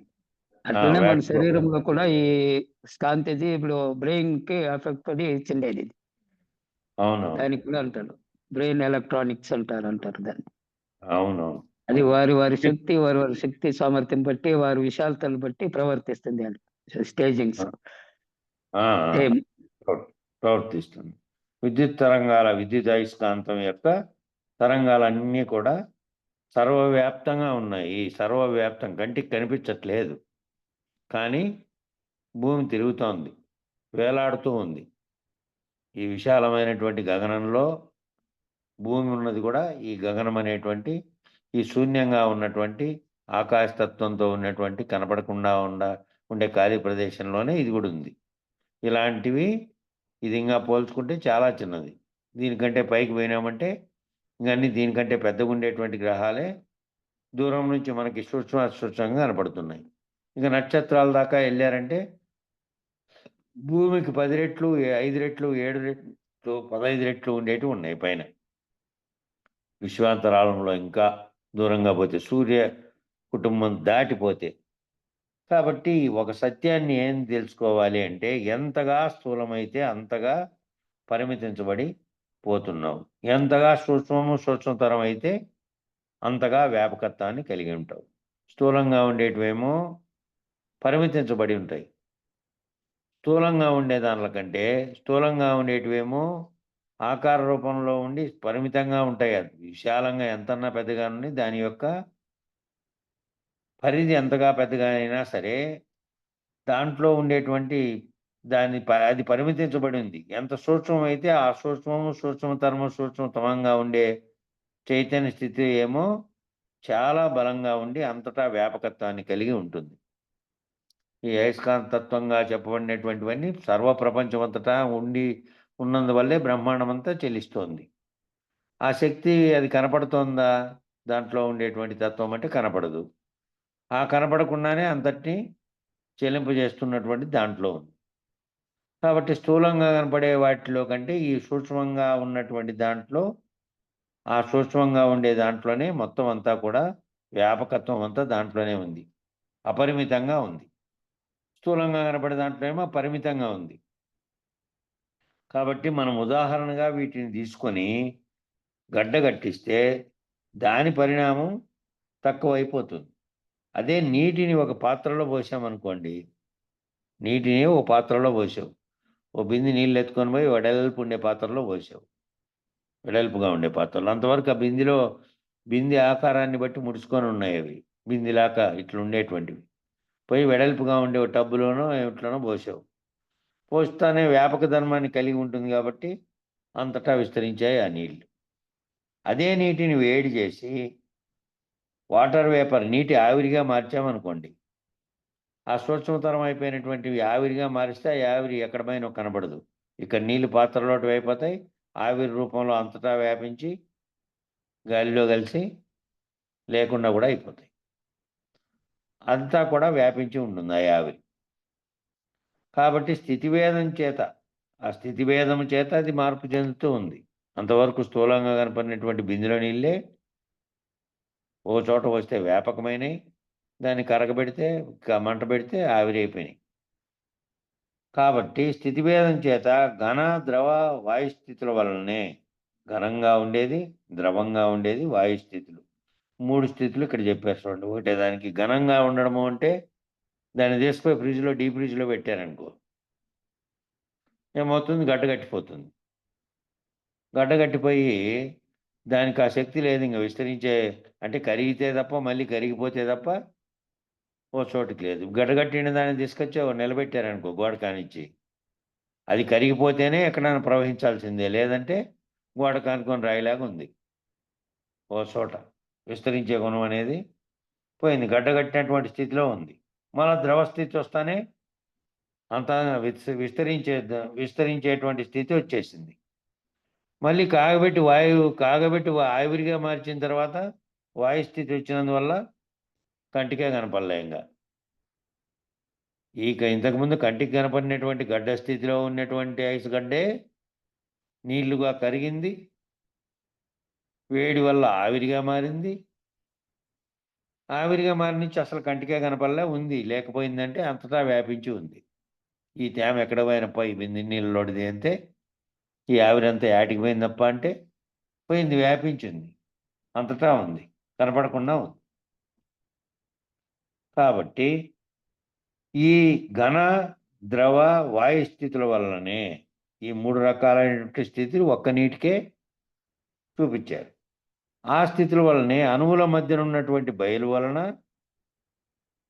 అణువుల మధ్యలో ఉన్నటువంటి ఈ అణువులు ఒక్కొక్క అణువుకు మధ్యలో ప్రతి అణువు సర్వత్రా అణువులన్నీ నిండి ఉన్నాయి. అణువులన్నీ నిండి ఉన్నదే ఇదంతా బ్రహ్మాండం. ఈ అణువుల మధ్యలో ఉండేటువంటి బయలు వలన ఖాళీగా ఉండేటువంటి ఆ బయలు ప్రదేశం, ఒక అణువుకు మధ్య ఉండేటువంటి ప్రదేశం వలన వ్యాపక ధర్మం ఏర్పడుతుంది. ఆ వ్యాపక ధర్మం, ఆ బయలు ప్రదేశం అనేది లేకపోతే వ్యాపక ధర్మం ఏర్పడదు. వ్యాపక ధర్మం అంటే బయలులోకి పోస్తేనే చెంబులో ఉన్నాయి, చెంబు ఆకారంలో ఉండేటువంటి చిన్న దాంట్లో ఉన్నాయి. వెడల్పుగా ఉండి తట్లేక పోసావు, వెడల్పుగా అయినాయి. ఖాళీ ప్రదేశం అనేది వ్యాపక ధర్మానికి అవకాశం ఇస్తోంది. ఈ అణువులన్నీ కూడా బయలు వలన వ్యాపక ధర్మములో అంతటా వ్యాపించేటటువంటి స్థితి ఏర్పడుతుంది కదా. అది ఒకదానికంటే ఒకటి సూక్ష్మతరమైంది. ఒకదానికంటే ఒకటి సూక్ష్మతరంగా ఉన్నాయి ఆ అణువులు. కానీ ఈ వాయు స్థితి కంటే కూడా సూక్ష్మతరమైనటువంటి స్థితులు ఇంకా చాలా ఉన్నాయి. అండంలో కూడా ఖాళీ ఉంటుంది. ఉడకబెట్టినాక మనం ఒలిస్తే గుడ్డు ఓ చోట ఇట్లా ఖాళీ ఉంటుంది. ఖాళీ ప్రాణవాయువు ఉంటుంది దాంట్లో. ఆ ప్రాణవాయువు ఉంటుంది. దానికి అదే బయలు, ఆ ఖాళీనే బయలుగా ఉంది. ఆ బయలుగా ఉండే దాంట్లోనే ఇది వ్యాపింపజేసేటువంటి స్థితి ప్రాణవాయువు. ఆ ఖాళీ ఆకాశము, ఆ వాయువు దాంట్లోనే మళ్ళీ వాయువు. అది ఖాళీగా ఉండి అండంగా ఉంది కాబట్టి వేడి ఏర్పడుతుంది. ఆడ పంచభూత సమూహము ఏర్పడతాయి. అట్లనే శనిగిత్తనంలో కూడా ఖాళీ ఉంటుంది. పైనుంచి కింది వరకు ఇట్లా ఒరిస్తే ఖాళీ ఉంటుంది. ఆ ఖాళీగా ఉండేటువంటిది ఆకాశం, ఆకాశ బయలు. ఆ ఆకాశ బయలులో వాయువు, వేడి ఏర్పడుతుంది. వాయువు ఎక్కడైతే ఉంటుందో అక్కడ వేడి ఏర్పడుతుంది. ఆ విధంగా అది బీజోత్పత్తి. ఈ విధానాన్ని శనిగిత్తనాలు శనిగిత్తనం ఒలిచి చూపిస్తాడు గురువు గారు. ఇప్పుడు అన్ని దాంట్లోనూ పవర్ కనపెడతా ఉన్నారు కదా స్వామి. గాలిలో కనపడుతూ ఉన్నారు. అంటే గాలి యొక్క చలన శక్తి వల్ల దాంట్లోనూ ఉత్పత్తి అవుతుంది. ఈ పవర్ ఉత్పత్తి అవుతోంది అంటే సూర్యరశ్మితో ఉత్పత్తి అవుతున్నది వేరు. సూర్యరశ్మితో ఆ వెలుగులోనే, ఆ వేడిలోనే ఉత్పత్తి అవుతోంది అది. గాలిదేమో కేవలం గాలి వల్ల కాదు, గాలి యొక్క చలనం వల్ల, అది తిరగడం వల్ల, ఏది మన విండ్మిల్ తిరగడం వల్ల, ఆ జనరేటర్ వెనకలు అమర్చారు కాబట్టి దాంట్లో ఉత్పత్తి అవుతుంది తిరగడం వల్ల. తిరిగే శక్తి ఏమో గాలిది, గాలి యొక్క తిరిగే శక్తి వల్ల ఉత్పత్తి అవుతుంది అది. సూర్యరశ్మి అనేది ఏమో దాంట్లో ఉండే కిరణాల వేడి వల్ల ఇక్కడ ఉత్పత్తి అయిపోతూ ఉంది. ఇప్పుడు ఆ విండ్మిల్లులు అనేటివి కొండ మీద పెద్దది పెట్టారు కదా, పెద్ద విండ్మిల్లు పెట్టి దాని మీద రెక్కలు పెట్టి, ఆ రెక్కలు తిరిగితే వెనకల జనరేటర్ తిరిగితే కరెంట్ వచ్చేది అనేది ఒక పద్ధతి కదా. అయితే ఇంకా సూక్ష్మంగాను చాలా తక్కువ ఉండేటువంటిది పొరలు పొరలుగా ఏర్పరిచి ఒకటి తిరిగేటువంటి అంటే శంఖం రూపంలో ఏర్పరిచి ఇట్లా ఊపితే సౌండ్ ఏ విధంగా శంఖంలోంచి వస్తుందో ఆ విధంగా గాలి చిన్న ప్రదేశంలోంచి దూరి అవతలికి వెళ్ళిపోతే లోపల ఉండేటువంటి అనేకమైన పొరల ద్వారా అది ఇంకా వేగంగా తిరిగి ఉత్పత్తి అయ్యేటువంటి సాధనము ఒకటి కనిపెట్టారట. వస్తుందంట త్వరలో మార్కెట్‌లోకి. ఒక కింద మైక్ సెట్ లాగాను పైన ఓ దాగిరి అనేది చూసిండారా మీరు ఎప్పుడైనా దాగిరి అనేది? పల్లెల్లో అయితే చూసింటారు. అన్ని కింద గింజలు పోసి దాంట్లో ఇది చేసేవాళ్ళు. అంత వెడల్పు ఉండే పాత్ర మాత్రమే అంత వెడల్పు ఉండేటువంటి ఒకటి తయారు చేస్తే ఓ 10 ఏళ్ళకి అదే సరిపోయే కరెంటు ఉత్పత్తి అయ్యే విధంగా ఉంటుందంట అది. ఓ చిన్నది మిద్ది మీద పెట్టుకుంటే ఇంక కరెంటుతోనూ దేనితోనూ పని లేదింక. కరెంట్ దాంట్లోనే ఉత్పత్తి అయ్యేది. ఏమంటే గాలి వ్యాపించకపోతే ఉండదు. గాలి స్తంభించిన స్థితిలో ఉందనుకో ఉండదప్పుడు. అట్లా కనిపెట్టబడుతున్నవన్నీ ఎక్కడి నుంచి వస్తున్నాయి? ఇవన్నీను మానవుని మెదడులోంచే ఊహాత్మకంగా ఉండేదాన్ని ప్రయోగం చేయడం వల్ల వస్తుంది. అంతా జ్ఞానముతోనే. ఆ! జ్ఞానంతో వస్తున్నాయి. జ్ఞానమే. ఇదంతా జ్ఞానం. ఆ! కాబట్టి ఇదంతా ఎక్కడి నుంచి, ఎట్లా వచ్చింది? ఇదంతా ఈ పొద్దు కొత్తగా వచ్చిందే ఉన్నట్లుండి సైన్స్ అంతా దృశ్యంగా సినిమాలు ఆవిష్కరించవన్నట్లు రాలే. తరతరాలుగా ఉన్నటువంటి వేల సంవత్సరాలుగా, కోటాను కోట్ల సంవత్సరాలుగా ఉన్నటువంటి మానవ మేధస్సులో అంతర్గంగా నిక్షిప్తమై ఉండేదే వెలికి వస్తోంది బయటికి. ఎక్కడి నుంచినో వచ్చి చేరట్లే. జ్ఞానము ఆలోచన పరిధులతో విస్తరించుకుంటూ వచ్చింది. ఆ రోజు వాళ్ళకి తగినట్టుగా అప్పటికి ఆలోచించారు. అప్పటికి ఆలోచించినట్టుగా ఆయా కాలం బట్టి వస్తువులన్నీ తయారైనట్టే ఇప్పుడు కాలమును బట్టి ఈ ఆధునికంగా ఆలోచించేదాన్ని బట్టి దాన్ని ఒకదానికి ఆధారం ఇంకోటి. దాని ఆధారంగానే ఇంకోటి తయారు కావాల్సిందే. దానికి ఆధారంగా ఇంకోటి తయారు కావాలి. ఇంత విస్తృతంగా ఈరోజు ఇంతగా చెప్పబడుతుండేదంతా కూడా మానవునికి మొదట ఎట్లొచ్చింది అనంటే ఓ గుండుని ఏదో పక్కకు తీయాలని పొర్లిస్తూ ఉండే ప్రయత్నంలో ఓ గుండు జారిపోయింది కొండ మీద నుంచి. సర్రన వచ్చింది దొర్లుకుంటూ. ఓ గుండును పైకెత్తాలంటే ఇంతగా శ్రమ పడితిమి, పక్కకు జరిగించాలంటే కూడా ఇంతగా శ్రమ పడితిమే. ఈ గుండ్రంగా ఉండే వస్తువు మన పట్టు తప్పిన తర్వాత ఎంత వేగంగా నేల మీదకి పోయింది పైనుంచి. అదే పైకి ఒక ఇంచు కూడా జరపలేకుండా ఇంతసేపు కష్టపడినామనే మెదడులో వచ్చిన ఆలోచనతోనే చక్రం తయారైంది. ఆ చక్రము అనే దాని కాటి నుంచి ఈ స్థితికి చేరడానికి అన్నిటికీ చక్రం ఉపయోగించే అయితుంది. ఆ చక్రం తిరగడం వల్లే విద్యుత్తు, చక్రం తిరగడం వల్లే సర్వశక్తులు. అది కనిపెట్టిన కాటి నుంచి ఈటి వరకు పరిణామం చెందినదంతా మనిషి యొక్క ఆలోచనల్లోని మెదడులో సూక్ష్మ రూపంలో దాగి ఉన్న చైతన్యంలోనే ఉంది ఇదంతా. ఎక్కడో దృశ్యాన్ని చూడలే, వస్తు రూపంలో ఉండి ఇంకో దాన్ని చూడలే, ఏం క్లీలే. మొత్తం కంటికి కనపడకుండా అంతర్లీనంగా ఉన్నటువంటి చైతన్యంలోనే సర్వము ఉన్నది అనేటువంటిది మనిషి యొక్క ఇప్పుడు చేస్తున్న దాన్ని బట్టి చూస్తే తెలిసిపోతుంది. అందుకే కాబట్టి చక్రానికి అంత విశిష్టత 10 రూపాయల నోటు మీద కూడా వచ్చింది. చక్రమునకు ఉన్న విశిష్టత సూర్య దేవాలయం దగ్గర చెప్తారు. పూర్తిగా ఒక్కొక్క ఆకు ఉన్నటువంటి విశిష్టత అంతా కూడా ఇట్లా ఆకులు ఉంటాయి కదా దానికి చుట్టూ చక్రానికి వంపులు ఆకులు అని వేసింటారు. అవి ఉన్నాయి కోనార్క్ దేవాలయంలో, ఒరిస్సాలో ఉంది. కోనార్క్ దేవాలయంలో అది విశిష్టతగా చెప్తారు ఆ చక్రాన్ని. అదే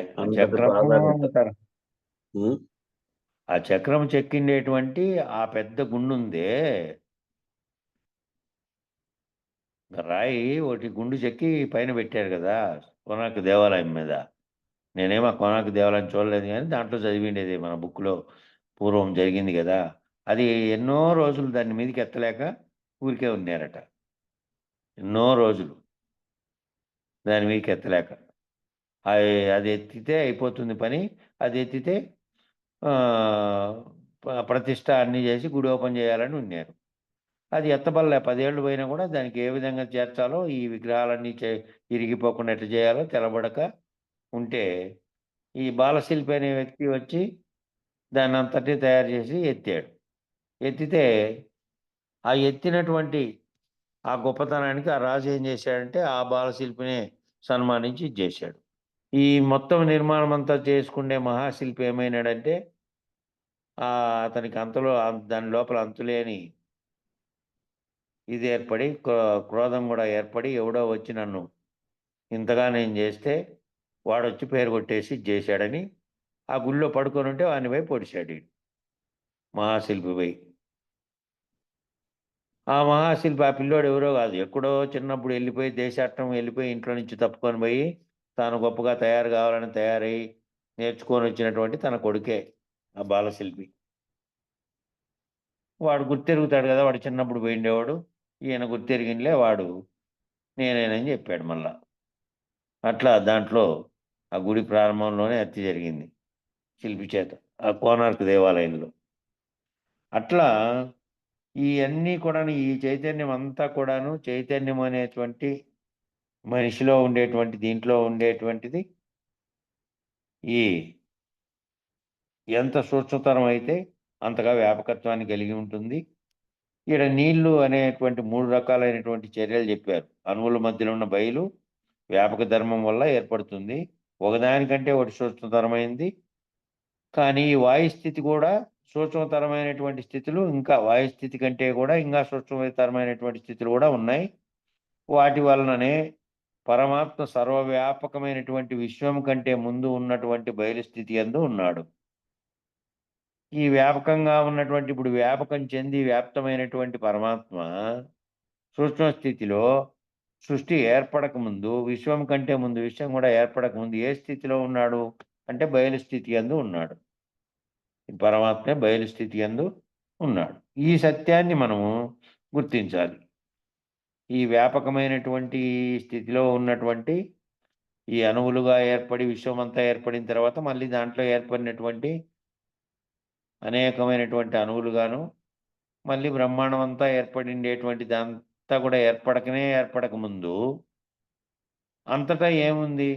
అంతటా కేవలం బయలే ఉంది, అది తప్ప ఇంకేమీ లేదు, ఖాళీ ప్రదేశం లాగా. అంతటా ఉన్నటువంటి బయలులో కూడా ఈ విశ్వము ఇవన్నీ ఏర్పడక ముందు కూడా ఈ పరమాత్మ అనేటువంటి సూక్ష్మ స్థితిగా ఉన్నటువంటి ఆ సూక్ష్మమైనటువంటి శక్తి అనేది ఎక్కడుంది అక్కడ అంటే బయలు స్థితి అందు ఉంది, బయలు స్థితి అందే ఉన్నాడు. ఈ సత్యాన్ని మనం గుర్తించాలి అంటే మహత్ పరిణామం గల, మహత్ అనే పరిణామం గల ఆకాశాది కంటే మిక్కిలి మహత్తరమైనది అనే వాక్యాన్ని ఈ సూచకంగా చేస్తున్నారన్నమాట. ఇది గుర్తించేకి మనము ఆకాశం కంటే అంటే ఆకాశంలోనే మొత్తం బ్రహ్మాండం అంతా ఉంది, ఆవల ఇంకేమీ లేదు. ఆవల ఉన్నటువంటిది బయలే, ఏవలా ఉన్నటువంటిది మధ్యలో అవకాశాన్ని కల్పించేటువంటి ఒక బ్రహ్మాండం అనేది కూడా దీనికి పరిధి ఉండి పరిధిలో ఇవన్నీ ఉన్నాయి. ఈ పరిధి దాటినటువంటి ఆవల ఏవల అంతటా కూడాను ఉండేది ఏమిటి అంటే బయలే ఉంది, దాంట్లోనే ఇది కూడా ఉంది. అంతే తప్ప ఆ బయలు దాని అంతటి పరిణామం కలిగినటువంటి ఆకాశాధికము కంటే మిక్కిలి పెద్దది, ఆకాశంలో ఉండే బ్రహ్మాండం అంతా ఉంది, దానికంటే కూడా ఇంక మిక్కిలి పెద్ద అయినటువంటి మిక్కిలి మహత్తరమైనటువంటిది అనే వాక్యాన్ని ఆసూచకంగానే చేస్తున్నారన్నమాట. సాధారణంగా మనము సూక్ష్మము అనగా కంటికి కనపడినది అనగానే ఆకాశమే మన కంటికి కనపడని దానిగా నిరూపణ చేస్తున్నాం. ఆకాశం అనేది అన్నిటికీ అవకాశం ఇచ్చినటువంటి బయలుగా ఉన్నప్పటికీ, దాంట్లో ఇవన్నీ ఉన్నప్పటికీ కానీ కంటికి అనేది కనపడదు కదా, కంటికి కనపడదు కదా. ఆ ప్రదేశం అనేది ఊరికే చూపిస్తున్నాం, ఇదంతా దీనంతట్లోనే ఇవన్నీ ఉన్నాయి, మన భూమితో సహా అన్ని దాంట్లోనే ఉన్నాయి, బయలుగా ఉన్నటువంటి ఆ దాంట్లోనే ఉన్నాయి సర్వము. అయితే కంటికి కనపడింది అనగానే ఆకాశం అనేటువంటిది, ఆకాశం అనేది కంటికి ఏం కనపడదు, కానీ దాంట్లో అన్నీ ఉన్నప్పటికీ కనపడకుండా ఉంది, సూక్ష్మంగా సూక్ష్మతరంగా ఉంది అని కనపడిన దానిగా నిరూపణ చేస్తున్నాం. ఎందుకంటే పంచమహాభూతాలలో మిగిలిన 4 భూతాలను ఇంద్రియానుభూతుల ద్వారా తెలుసుకోవచ్చు. మిగతా 4 భూతాలు ఏమవుతున్నాయంటే మిగతా 4 భూతాలను ఇంద్రియానుభవం ద్వారా తెలుసుకోవచ్చు. కంటికి కనపడుతున్నాయి, నీళ్లు కనపడుతున్నాయి, అగ్ని కనపడుతోంది, భూమి కనపడుతోంది, స్పర్శచేత వాయువు కూడా తోస్తున్నది కనపడుతోంది. ఒక గాలి తిత్తిలో గాలి అంతా ఊది మూటగట్టడానికి కూడా అవకాశమైనటువంటిది ఉంది. గాలిని మోటార్ ద్వారా పంపింగ్ చేసి ఒక చోట పెట్టగలిగినటువంటి అట్లా అంటే తెలియబడుతున్నటువంటి ఇంద్రియానుభూతుల ద్వారా అయినా తెలుసుకునేటట్టు ఉంది. ఆకాశము గుణం శబ్దం కలిగింది అన్నప్పటికీ కూడా అది దేని ద్వారా ఈ శబ్దాన్ని ఆకాశంగా మనం భావించలేము. రెండు కలిసి ఒకటి కలిగితే శబ్దం వస్తుంది, వినపడుతుంది. ఇక్కడ ఒక 2 వస్తువులు కొట్టుకున్నా కూడా వెంటనే శబ్దం వస్తుంది. కానీ ఆకాశానికి ఉన్నటువంటి శబ్దగుణం ఉన్నప్పటికీ అది ఇట్లా అని కనపడుతోంది. ఇదిగో ఆకాశం, వాయువు, అగ్ని, జలము, పృథ్వీ వీటిని తెలుసుకోవచ్చు. వాటి తన్మాత్రలైనటువంటి శబ్ద, స్పర్శ, రూప, రసగంధాల ద్వారా తెలుసుకోవచ్చు. అవి పంచమహాభూతాలన్నింటినీ గ్రహించగలుగుతున్నాం.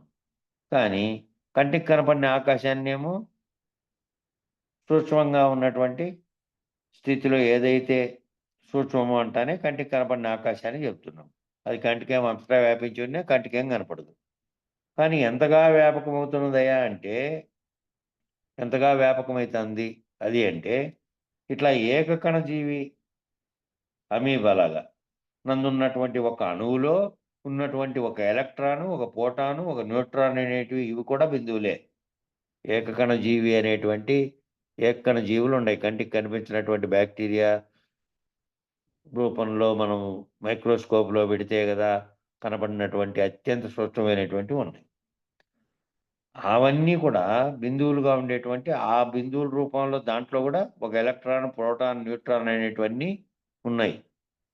ఆ చిన్న దాంట్లో కూడా ఇంకా లోపలికి వెళ్ళిపోయామనుకో ఒక ఆర్ఎన్ఏ ద్వారా మరియు డిఎన్ఏ అనేటువంటి ఒక జీన్ అంతా కూడా బిందు సముదాయమే. డిఎన్ఏ టెస్టు, ఆర్ఎన్ఏ టెస్టు అంటుంటారు వేరువేరేగా. వాటిల్లో ఉండేటువంతా కూడా అణుసముదాయమే. ఎంత మైన్యూట్ పార్టికల్గా ఎంత సూక్ష్మంగా వెళ్ళే కొలది అంత సూక్ష్మంగా అంతగా బిందువు.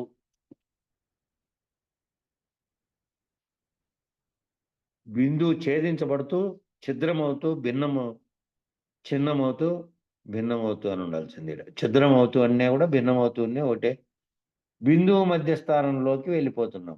ఎంతగా చిన్నగా చేసే కొద్దీ ఎన్ని బిందువులుగా ఎన్ని రకాలుగా అయినటువంటి విచ్ఛిన్నం చేసినప్పటికీ ఒక అణువును అనేకాలుగా ఈ కంటికి కనపడకుండా ఉన్నటువంటి ఒక చుక్క వంటి దాని దాంట్లో పెనుతో చుక్కబడేది ఎంత ఉందో అంత ఉండేటువంటి దాన్ని మళ్ళీ 1000 కనుక నువ్వు మైక్రోస్కోప్ లాంటి దాంట్లో పరిశీలిస్తే దాంట్లో మళ్ళా వేలాది అణువులన్నీ దాగి ఉన్నాయి. అవన్నీ కూడితే మళ్ళీ వాటిలో శక్తి కలుగుతోంది. ఎంత ఛేదించబడుతూ పోయినా కూడా బిందువు మధ్యస్థానంలోకి వెళ్ళిపోతున్నాం. మరలా అదే బిందువును మళ్ళా వ్యాపక ధర్మంతో చూస్తే అనంత విశ్వం కూడా ఒకే బిందువుగా ఉంది. అది ప్రకాశ బిందువు. దాని మధ్య బిందు ఆకాశం. ఈ అనంత విశ్వమంతా కూడా ఈ బిందువుని ఏ విధంగా ఛేదించుకుంటూ పోతే అనేకాలుగా విచ్ఛిన్నమైనా కూడా మళ్ళా ఆ బిందు స్థానంలోకి ఎట్లా వెళ్ళిపోతున్నామో అట్లనే బిందువు మధ్యస్థానంలోకి ఏ విధంగా వెళ్ళిపోతున్నామో మరలా కూడా అదే బిందువును మళ్ళా వ్యాపక ధర్మంతో చూసినామంటే వ్యాపకం మళ్ళీ అదే అవుతోంది కదా అని చూసినామంటే అనంత విశ్వం అంతా కూడా మొత్తం విశ్వం అంతా అనంత విశ్వంలో ఉన్నటువంటి కోటాను కోట్ల గ్రహాలతో సహా నక్షత్రాలతో సహా సర్వం కూడా అంతా కూడా ఒకే ఒక బిందువుగా ఉన్నది. ఒక్క బిందువే అంతే. ఆ బిందువే అనంత విశ్వంగా కూడా ఉన్నది. అదేమిటి అంటే ఆ ప్రకాశ బిందువు, ఆ ప్రకాశించేటువంటి బిందువు, దాని మధ్య ఉండేటువంటి బిందువు యొక్క ఆకాశం. ఆ బిందువు యొక్క ఆకాశం కూడా దాని మధ్యలోనే ఉంది. కాబట్టి వీటికి సమయం సరిపోయింది. దాని యొక్క పరిణామమే ఈ సమ్యక్ బిందువు అనేటువంటిది. అటు నుంచి రేపు బిందువు తనుగుణ బుట్టును అనేటువంటి కందార్థం కూడా మనకు కందార్థము కందపద్యము ఉంది. కందార్థమే. బిందువు తనువున బుట్టును విందున తనువింద్రియములు బృందం వసువులు అందముగా గలుగునివి దేనందున బుట్టినవు తెలియ అజునికి తరమా బ్రహ్మాదులకు అది తెలియ తరమా నెత్తుంది. దేనందున బుట్టే ఫస్ట్ ఆ బిందువులోంచినే ఇవన్నీ వచ్చాయి కదా ఇంద్రియాలతో సహా సర్వము. ఆ బిందువులోంచిన సర్వవ్యాపకమైనటువంటి ప్రపంచం అంతా కూడా మొత్తం అన్ని ఖండాలతో కూడుకుని మొత్తం బ్రహ్మాండంగా ఉండేదంతా కూడా ఛేదించుకుంటూ పోతే వ్యాపకం చెందితే విశ్వమైంది, వ్యాపకం చెందకపోతే అణువు అంత స్థమానంలో అణుమాత్రంగానే ఉంది. అది ఎక్కడ పుట్టిందో తెలియడానికి లేదు, తెలియదు కాబట్టి మూలం లేని గుర్తిరిగే శరీరం అని చెప్పారు. ప్రార్థన చేయ వెంకటేశం. జై సద్గురు ప్రభు మహారాజ్ కు జై. జయ జయ జయ మంగళం మనగా, జయమే సదా అపజయము గురునకు లేని లేదుగా. జయ శుభాశయ హారతులు మన జయము కొరకే గాని గురునకు, జయము జందగ జయ వేయి జన్మముల నా చేతగాదని. జయ జయ జయ మంగళం మనగా, జయమే సదా అపజయము గురునకు లేని లేదుగా. జయ మంగళం నిత్య శుభ మంగళం, జయతు జయ మంగళం మహోత్సవ మంగళం. భూమ అచలాంబాని భువిలోన బోధించి పామరత్వము జిమ్మి ప్రేమ నేలి, కామితార్థమునిచ్చి కడదేర్చునటువంటి వేమారు వేముల రామయ్యకు. జయ మంగళం నిత్య శుభ మంగళం, జయతు జయ మంగళం మహోత్సవ మంగళం. ఎల్ల కాలమునందు ఎడతెగని బ్రహ్మంబు తెల్లముగ శిష్యులకు తేటపరచి, యుల్లము రంజల్ల కల్ల ఎరుకను మాన్పు పల్ల పోతుల పుల్ల యారులకును. జయ మంగళం నిత్య శుభ మంగళం, జయతు జయ మంగళం మహోత్సవ మంగళం.